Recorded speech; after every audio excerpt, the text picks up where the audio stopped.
Hi guys, happy Wednesday. So today we're going to talk about the Spartan military. We've got some battles to talk about. We've got some training tactics. So I've got my whiteboard. I have lots of different markers. If you don't normally watch these videos, this is one that I highly suggest you watch because some of this stuff can be really hard to understand even though we've got maps to look at and we've got videos to watch. It still can be sometimes hard to understand, okay?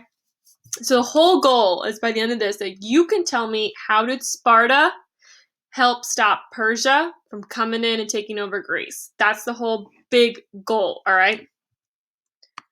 So our learning target is I can examine the military lines of ancient Spartans to discover the military influence that they had around the world. So we're really focusing on that military.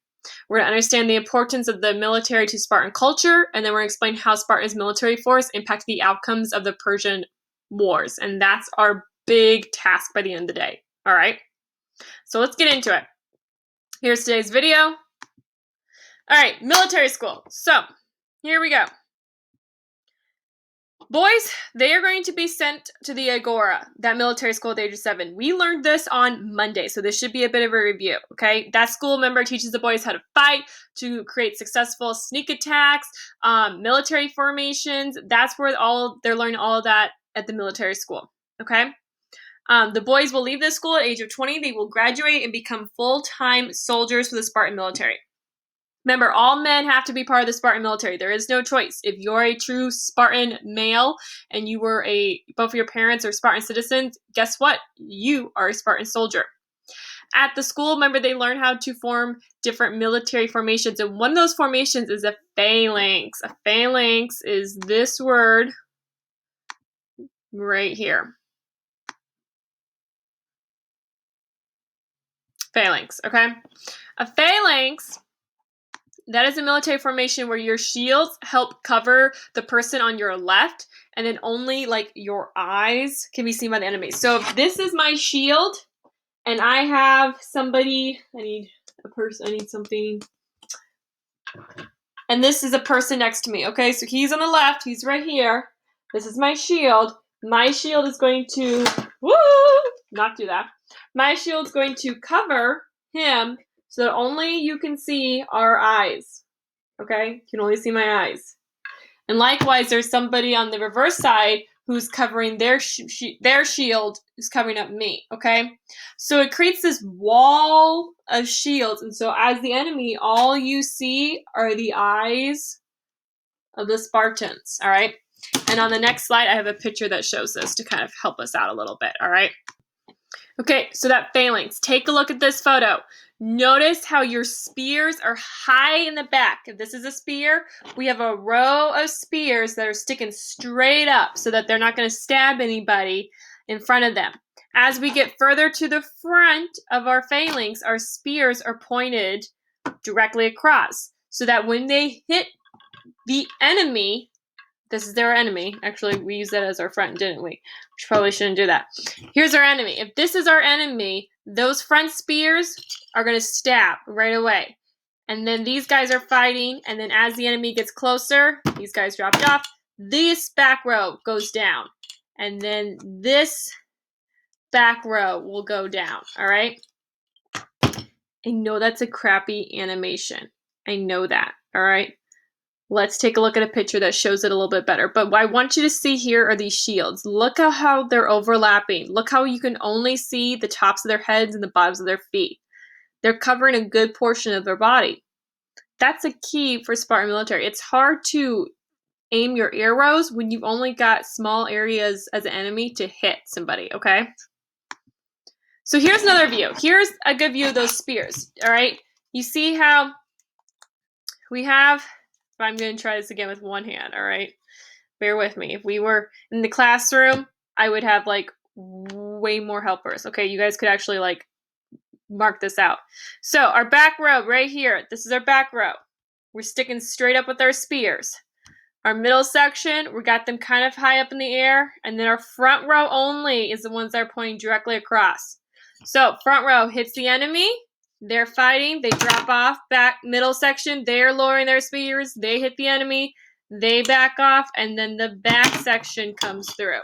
So you have this constant going of spears, okay? It's just a constant falling of spears. If my hands were spears. I'm trying really hard, okay? But as the enemy, it's scary as ever get out. As a Spartan, this is perfection, okay? You've got an entire, and these aren't just like, I mean, this drawing maybe has 100 little guys in it, okay? Reality check, this whole formation would be made up of thousands upon thousands. So if you're the enemy and you see this thing coming towards you with all these spears going down, and they are the front section, okay, our front section right here is stabbing you, and you're the enemy and you're kind of in the middle of your thing, you're scared, okay? Because they just have constant reinforcements coming through. Constant reinforcements. And remember, they have those reinforcements because every male is a soldier. So you always got reinforcements, which is huge. All right, what does a Spartan soldier look like? Well, he looks pretty tough. Okay, the females look tough. He looks pretty tough. The Spartan shield was a prized possession. It's going to be passed down through families. I don't have the shield right on this image, but the shield, if I were to draw it, and I'll draw the shield because it's pretty important. So we're looking at a shield that's going to come up by this guy's face, go all the way down to his ankles, and come back again. Give or take, that's the size of a Spartan shield, all right? That's how much of the body that it's going to protect. So this whole area inside the shield, that is completely protected by this shield. That's super prized. There's lots of evidence of mothers saying goodbye to their Spartan sons, and they're saying, if you don't come back with that shield, you better not even come back at all. A lot of times the shield that you got was maybe your grandpa's shield or an uncle's shield. Like, it was a prized possession. And the front of the shields started to create this symbol. An upside down, or a kind of top caret. And that's a Greek letter of L, lambda. Lambda is spelled L-A-M-B-D-A.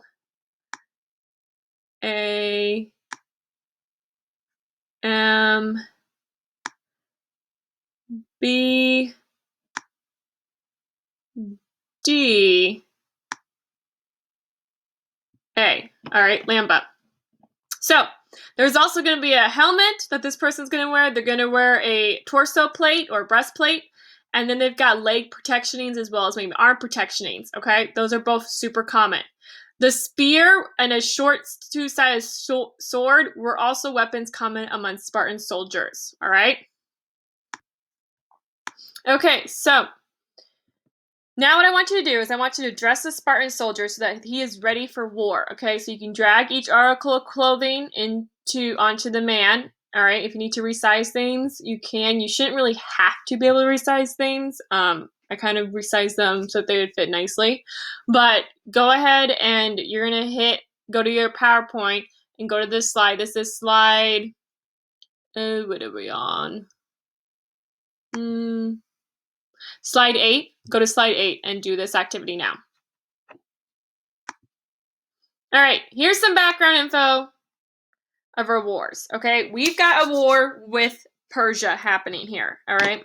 There's 3 major battles. We're only talking about 2 of them because that's the ones that Sparta is involved with, and our big thing is Sparta. So, Persia. Persia is an empire. It is a huge empire, and it is actually just east of Greece. So here is Persia. All of this orange, all of it, that's Persia. All right, our friends, the Greeks, and our friends Sparta and Athens, they are right over here, okay? Just so we kind of know where everybody's at. Sparta, they want to take over the city-states of Athens because they want to make Athens slaves and serve the Persians, okay, and serve Persia. They also want to take over Sparta. Now, Athens doesn't want to be slaves to Persia, okay? They are the ones with philosophy and the music, literature, like they don't want to be slaves to anybody. They think they're way too smart for that. So they do go to battle, and they go to battle at what's called Battle of Marathon. And the Battle of Marathon actually took place like, I want to say like right there, give or take. And if you're interested with that, Google that phrase, Battle of Marathon, and you can learn more about that battle. But basically at the end of it, okay, the Athenians, they win. Athens wins the battle at Marathon.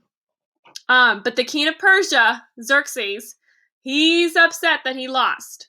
So he's going to come back for revenge. And when he comes back, Sparta is going to help out Athens, all right? And now that fight is called the Battle of Thermopylae, and that's what we're going to be getting really into, all right? So let's check out where the Battle of Thermopylae actually takes place. So we're going to click on this link.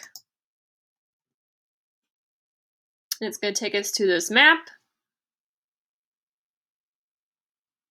Hopefully, it's being a little bit slow. All right, so as everything's loading up, right here, our little red explosion dots, those are battle locations. So let's zoom in, because we see that we're zooming in on Greece. That's what we want. Getting a little bit closer. Okay, so Battle of Thermopylae. If you come over here, you can click, boom. Here's Battle of Thermopylae. There's a video called The Last Stand. If you want to watch this video right now, you can. You don't have to, though. Like, we're watching this video later on the PowerPoint, all right? But this is where the Battle of Thermopylae is located at. If you want to know where that Battle of Marathon was at, Battle of Marathon is right here, okay? And there's a video that goes into detail about that battle if you want to watch that. Again, this area over here is basically Persia. So Persia is very, very, very close to where these guys are at. This battle is all about protecting Athens, which is right down here, because Persia is coming back for revenge. They're angry that they lost this battle, the Battle of Marathon. They're mad that they lost that battle, so they're coming back for revenge. And we got round 2, Battle of Thermopylae. So the Battle of Thermopylae. Spartans will be fighting this battle, all right? They're going to come in, they're going to help fight. Their leader is named Leonidas, all right? And I'm just telling you that just because, like, that way, like, if I bring in, like, remember Xerxes is Persia's leader, Leonidas is Sparta's, okay? The Persians are the enemy. They want to make the Spartans their slaves. Their leader is named Xerxes. He's coming back for revenge. The battle will take place near Nero Pass in the mountains near a beach. So what this looks like is you've got mountains kind of all over the place. And then you have an ocean right here. In our battle, it's taking place right there. Okay? All right, we got a narrow pass in between these mountains. Mountains are the black. We got the ocean, the blue. Remember, Greece is very mountainous, so that's kind of what we're dealing with, is all of those mountains. The map shows the location of the battle, all right? So if we click on that link, we can see the location of the battle.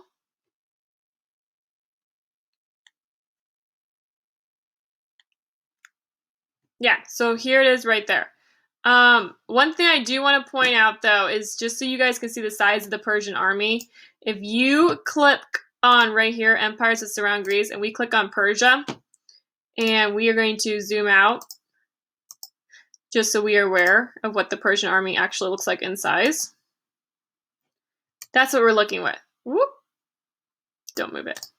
That's what we're looking at, all right? We're looking at this big chunk of area coming to attack this tiny little island area. And so our Battle of Thermopylae is right there. We have our, I'm zooming the wrong direction, aren't I? We have a narrow pass in the mountains, and I'm going to zoom in really far so you guys can see what I'm talking about when I say narrow pass. All right, here's our Malian Gulf. There's the sea. Here's mountains this way. There's mountains, this is kind of a beachy area, and then we have our mountains here, okay? So this is where the Persian army is going to land. They're going to dock their ships up in the water. So we have ships will be docked right here. I'm going to try and draw a boat. Persians got their ships. They will then march their army onto sea, and they will meet up with the Persian army, or the Greek army, who is coming up this way to protect Athens. All right? Okay, so here's the big question. What is easier to defend? Your homeland, or which is easier, defending one's homeland or attacking a foreign country? If you are either Persian or Greek, what's going to be easier for you? Coming in as a foreign country, the Persian side, and attacking somebody else's homeland? Or being a Greek and defending your homeland from an outside invasion? So go ahead and pause this video and answer that question now. All right, let's break down some of these numbers here, okay?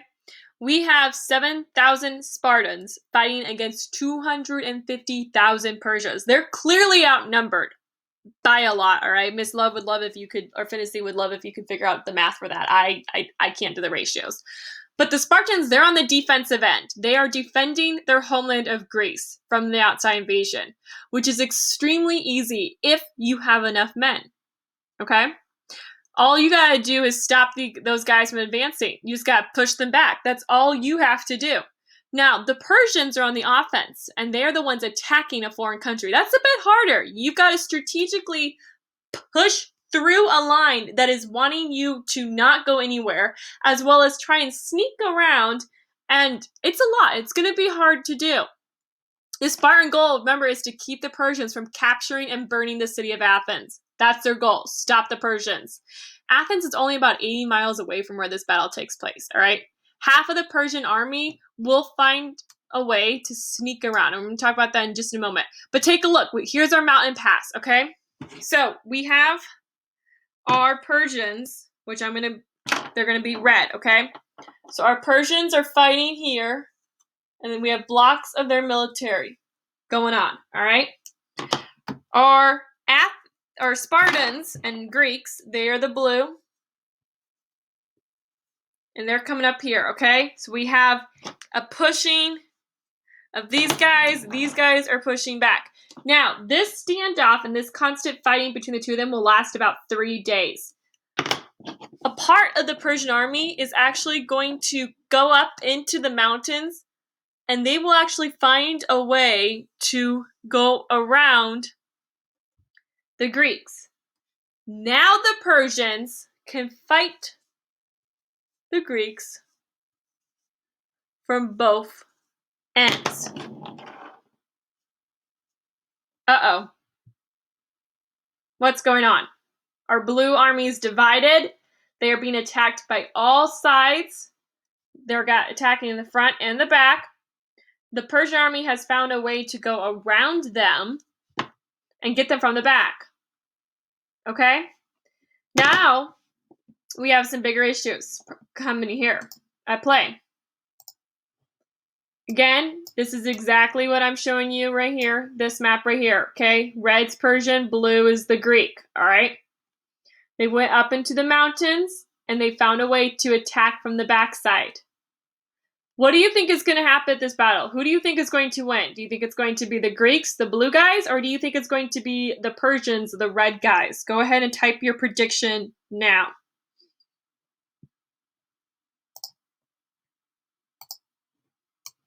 So watch this video, okay? It's the same one that's posted in the interactive map, so if you watch that one there, you don't have to watch it again. But watch this video. This video is going to show you that battle being played out a little bit more, okay? So here's our final moments of this battle, all right? Because the Persians were able to come around and sneak around the Spartans, they then, part of their army, headed out to Athens, all right? And Athens, here, let me right out where Athens is at. So part of the army is going to head then down towards Athens, okay? Now, Spartans notice, the Greeks, the blue guys, they know that some of the Persian army has left to go towards Athens. So Leonidas will actually, the king of the Spartans, he will actually send about over half of his military to Athens. So he's going to send guys to Athens to try and protect the city, okay? Now, at this particular part, he is left with only 300 guys. So there's only 300 men there, okay?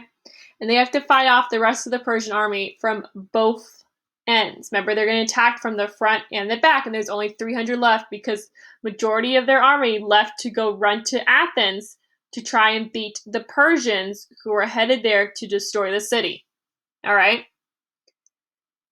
If you've seen or heard of the movie 300, that is what this is about. The 300 men that were left to fight, and they basically all died. The Persian army will actually come through and close them inward and take them all out.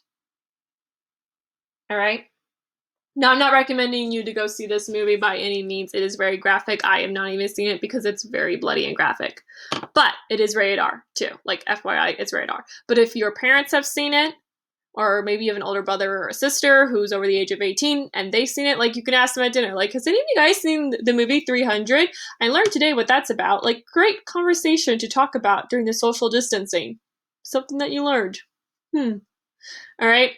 So, R.I.P. Leonidas, the king of the Spartan army. He's dead, as well as other 300 Spartans, several other more Spartans, and Sparta does lose. And Sparta and the Greeks, they're together, okay? They lose the Battle of Thermopylae.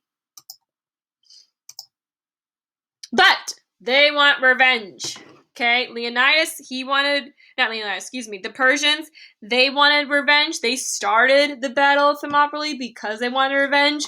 The Greeks want revenge, so they're going to get their revenge. The Persians, they end up beating the Spartans. They get to Athens. They burn part of the city down, all right? But Spartans not done yet. They know that they need to get control of Athens back to the Greeks. They got to grab that control and bring it back to the Greeks. So, Athens has a great navy, or war battles, ships, okay? Their ships are kind of small and narrow. All right? They're kind of small and narrow. The Persian ships are huge. If I can, like, draw a ship, that'd be great. Okay, that's a really tiny sail. But, like, bear with me, okay? The Persian ships, the red ships, are so much bigger than the blue ships. Which you would think, like, oh, because Persia has a bigger ship, they can totally destroy Athens, right? Wrong. Athens ships are so small and tiny that they can navigate in between the Persian ships and turn really quick, faster than the Persian ships can. Because the Persian ships, the bigger ships, take longer to turn and get into position to fight than a smaller ship does. And Sparta knows this. Sparta doesn't really have a good navy, but they know that Athens has a great navy. And so they tell Athens to use their ships to attack the Persian navy. And that's exactly what happens, okay? Athens sends out their navy ships, and they will surround the big Persian ships, and they will attack the Persian ships. And because the Persian ships can't turn around to counterattack quick enough, the Persian ships will be forced to go back to their land, to go back to Persia. This video shows what happens at the Battle of Sea, okay? This is the Battle of Salamis. You also can see those really tiny, narrow Athenian ships versus the Persian ships, okay? So watch this video. When you're done watching it, tell me what happened, all right? Who won, the Greeks or the Persians? Okay, spoiler alert, the Greeks won. Yay! Greek victory! So here's your final task, all right? Using all the information from this PowerPoint, from the map links, from the videos, from this video, all this information, tell me, how does Sparta help keep the Persians away from Greece? How did they try and help the Persians stay away from Athens during the Battle of Thermopylae? And then how did they help the Athenians at the Battle of Salamis, the Navy battle? Okay, use evidence. You could talk about the military formation, the phalanx. You could talk about the battle armor. You could talk about how the sneak attack and the fighting to the death. You can talk about all those different things, all right? If you have questions about these battles, please contact me. Come in during office hours, because this is our big task for the day. You're going to answer in the orange box, FYI. All right, last little bit of information, our live lesson. Our live lesson is tomorrow at 9:30 a.m. We're going to be going over Athens life versus life in Sparta, okay? Remember, you need to have your Zoom name be your school name, so the name that your mama gave you, so I know that it's you, not some creeper. Watch this video about our expectations, okay? So we all are ready to rock and roll with the live lesson. And don't forget to turn this PowerPoint in, all right? Hit the blue button. I can't wait to see all of you guys tomorrow. If you have any questions or you want me to go over these battles, let me know. Come to office hours. Hopefully these memes make a little bit sense, you know. If I win this war, you will be slaves forever. Who's saying that? Persia, okay? Remember, Persia wanted to make the Greeks slaves. The Spartans replied with one word, if. Because eventually, after the third battle, Persia leaves, all right? This one here I think is kind of funny. When you're about to fight the Persians, but you remember that you left your oven on. Like, worst adult fear ever. All right, I'm done with the cheesy memes. You guys have a great day, and come back tomorrow, 9:30. Here we go.